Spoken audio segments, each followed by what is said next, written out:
Pagi rekan-rekan, selamat datang di modul ke-13 pengantar pemetaan. Hari ini kita akan pergi ke laut ya. Jadi agak sedikit berbeda dari yang sebelum-sebelumnya. Kita sudah belajar bagaimana cara kita menentukan posisi di darat, bagaimana cara kita memetakan daratan untuk kebutuhan konstruksi misalnya, atau kebutuhan-kebutuhan lain. Nah, sekarang kita akan pergi ke laut. Jadi sebagai pengantar gitu ya. Kalau di Teknik Geodesi dan Geomatika ITB, kuliah hidrografi ini dipecah menjadi 2 mata kuliah yang dibawakan di 2 semester berbeda, yaitu ada hidrografi 1, ada hidrografi 2. Jadi yang kami bawakan di sini benar-benar pengenalannya saja, dan ini juga mungkin ada beberapa hal yang agak, tingkatan kompleksitasnya lumayan tinggi juga gitu ya. Tapi setidaknya mudah-mudahan, tujuan kami membawakan ini di sini adalah kalau Anda ada yang bekerja nantinya di industri offshore misalnya, atau di industri yang berkaitan dengan shipping gitu ya, atau dengan pelabuhan, di dishub gitu kan. Pokoknya yang berkenaan dengan survei-survei yang, dikerjakannya itu di laut atau mungkin di sungai, setidaknya itu Anda punya dasar-dasarnya dan bisa ngobrol sama orang-orang yang bekerja di sana. Nah, dan orang-orang yang terlibat di sana tentunya ya. Nah, jadi untuk, hidrografi sendiri tujuannya itu apa sih? Intinya kita pengen menentukan, kedalaman laut, gitu ya. Kedalaman laut itu diukur dari mana? Tentunya dari, surface-nya. Jadi kalau di sini ada permukaan laut nih ya di belakang saya, nah dalamnya itu berapa dari si permukaan laut. Jadi selain dia itu dalamnya apa, kita juga pengen tahu physical nature-nya tuh apa, dan geometrinya seperti apa. Physical nature dalam arti dia kira-kira tuh batuan, atau dia itu sedimen gitu kan, dia itu pasir, atau dia itu ada mungkin ada bentuknya kok beda lagi, mungkin itu ada konstruksi di bawah laut gitu kan, mungkin ada pipa yang kelihatan, hal-hal seperti itu. Jadi, biasanya bentuknya seperti ini, kita lihat ke kanan dulu. Jadi kalau misalnya ada contohnya, ini adalah kedalamannya. Dibentuk, secara 3 dimensi modelnya.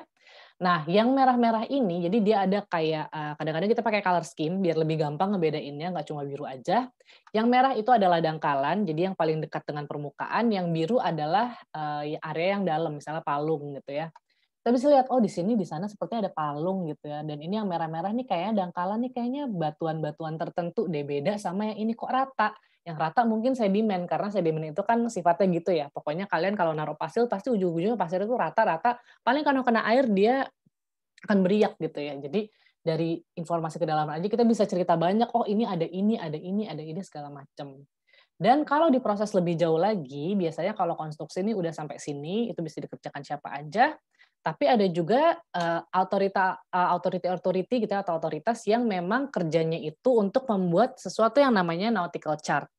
Nautical chart sendiri adalah peta kedalaman laut yang khusus digunakan untuk navigasi, gitu ya. Jadi kalau misalnya kalian naik kapal, nah kapal itu kan ada kaptennya. Kapten itu baca peta yang namanya nautical chart atau bahasa Indonesia itu peta laut.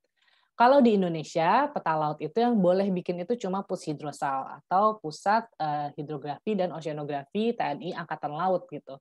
Karena itu lebih advance lagi gitu ya. Jadi itu dikasih tahu di sini ada, dia itu kedalaman sampai berapa, standarnya, di garis warna biru, lalu ada standar warna putih tuh udah di kedalaman berapa, terus titik-titik itu setiap simbol itu artinya apa. Jadi itu 2 hal berbeda ya, kita mau bikin apakah kita cuma sampai ke peta batimetri atau kita sampai ke katakan nautical chart contohnya. Nah, tipe-tipe kerjanya juga tentunya berbeda-beda tergantung Anda ada di mana. Jadi contohnya kalian kalau di open sea sama di coastal area tentunya alatnya beda dan vehicle-nya berbeda. Yang paling penting vehicle dulu gitu ya. Karena nah contohnya di sini. Kalau misalnya kalian survei di area yang dia itu semeter pun nggak sampai misalnya. Paling ini kita bisa lihat, oh ini sedengkul, paling cuma berapa, 50 senti mungkin. Kalau dengan 50 senti kita cukup pakai kapal karet misalnya. Karena kapal karet itu, jadi setiap kapal itu punya satu komponen namanya draft kapal. Draft kapal itu tuh dia berapa banyak komponen kapal yang tenggelam gitu, yang ada di bawah permukaan air gitu.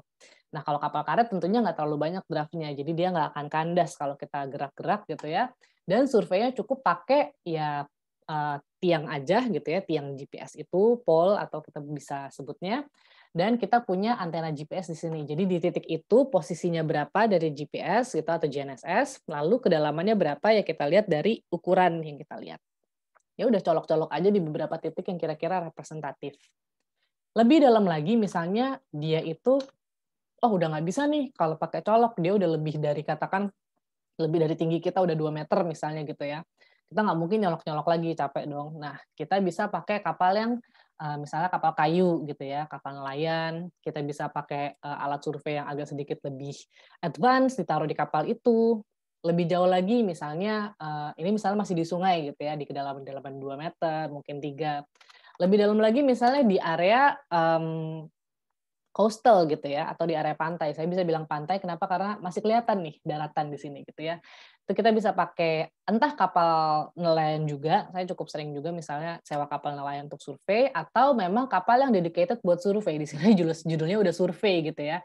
Artinya memang dia dedicated untuk survei, ada area di belakang buat naruh barang-barang, lalu ada area di sini selain untuk navigatornya, untuk kapten kapalnya, juga untuk orang-orang yang processing di situ. Lebih besar lagi kalau kalian udah offshore, udah jauh dari daratan, di sini kita bisa lihat laut semua ya, itu kita bisa pakai kapal yang jauh lebih besar lagi dengan, alat-alat yang lebih banyak. Jadi bayangin di kapal ini tuh alatnya nggak cuma satu ya tentunya, karena udah kapal gede, area gede, nggak mungkin kita cuma ngambil satu jenis data doang, pengennya langsung banyak gitu ya. Nah, untuk perbandingan antara ukuran manusia dan ukuran kapal ini, kalau di sini ini manusia ya, itu kan kapalnya segini. Ini juga, nah ini manusia gitu ya, kapalnya segitu.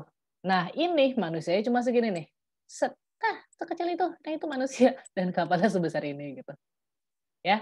Jadi kalau di depan kapal ya manusia paling segini gitu, kira-kira kayak gitu. Jadi itu bayangkan segitu gedenya kapal yang kita pakai untuk offshore. Nah kedalaman sendiri sebenarnya apa sih gitu kan. Nah kedalaman itu kita harus punya yang namanya, referensi vertikal. Jadi referensi vertikal itu nolnya di mana?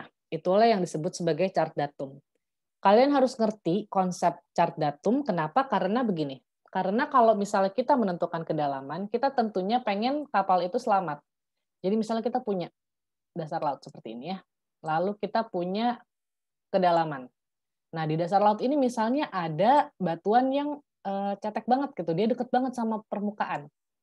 Kita bilang bahwa, oh ini kedalamannya yang di sebelah sini adalah 10 meter gitu ya. Nolnya di sini. Lalu tiba-tiba suatu hari ada kapal berlayar di situ dan dia kandas di sini. Bas. Loh, kok kapalnya bisa kandas gitu? Ternyata pada saat dia berlayar, airnya itu lagi di sini. Gitu. Nolnya ternyata salah, nolnya harusnya lebih ke bawah lagi gitu. Jadi fungsinya kita mengetahui nol kita di mana adalah kita tahu ini peta ini benar-benar harus membawa saya sebagai, pelayar gitu ya, atau nanti kalian mau bikin konstruksi, itu kalau misalnya kalian bikin pelabuhan tentunya kapal itu nggak boleh sempet kering gitu, nggak boleh sempet dia parkir lalu, loh ternyata nggak ada ininya, nggak ada airnya karena pas lagi surut misalnya. Itulah kenapa kita harus tahu yang namanya vertikal datum. Nah, itu namanya chart datum. Dan chart datum itu nggak selalu pada nggak selalu sama pada saat Anda survei. Misalnya Anda lagi survei nolnya segini, tapi padahal chart datumnya lebih bawah dari itu. Nah, jadi semua titik kedalaman itu berdasarkan dari si nolnya di sini, dan kalau misalnya di peta laut, kedalaman itu positif ke bawah.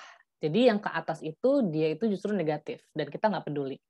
Dan ini menarik loh, kok yang ini dari sini, yang ini dari sini. Nah ini kenapa? Karena gini, kalau misalnya kita punya ini daratan dan ini adalah laut kita, oke? Laut ini kan dia punya pasang surut ya. Dia kadang-kadang muka airnya di sini, kadang-kadang muka airnya di bawah. Jadi dia itu naik turun naik turun. Sementara kalau misalnya darat, ya darat itu selama misalnya nggak ada longsor, nggak ada hal-hal yang gede-gede, ya dia akan di situ-situ aja lah ya, kurang lebih gitu. Dan referensi untuk darat itu kita tahu, misalnya ada geoid. Ya udah, ketinggian dia berdasarkan geoid, mau kamu ngukur pagi, mau kamu ngukur malam, siang, ya segitu-segitu aja. Paling bedanya cuma ya senti kecil-kecil lah. Sementara kalau misalnya kalian di laut, kalian ngukur siang sama ngukur malam, itu aja udah bisa beda. Itulah kenapa kalau misalnya ketinggian, sebenarnya kita nggak terlalu peduli, pokoknya ketinggian itu ya berdasarkan muka laut sesaatnya. Tapi kalau kedalaman, nah ini, kita harus tahu dia itu nolnya di mana, statisnya di mana. Kira-kira seperti itu.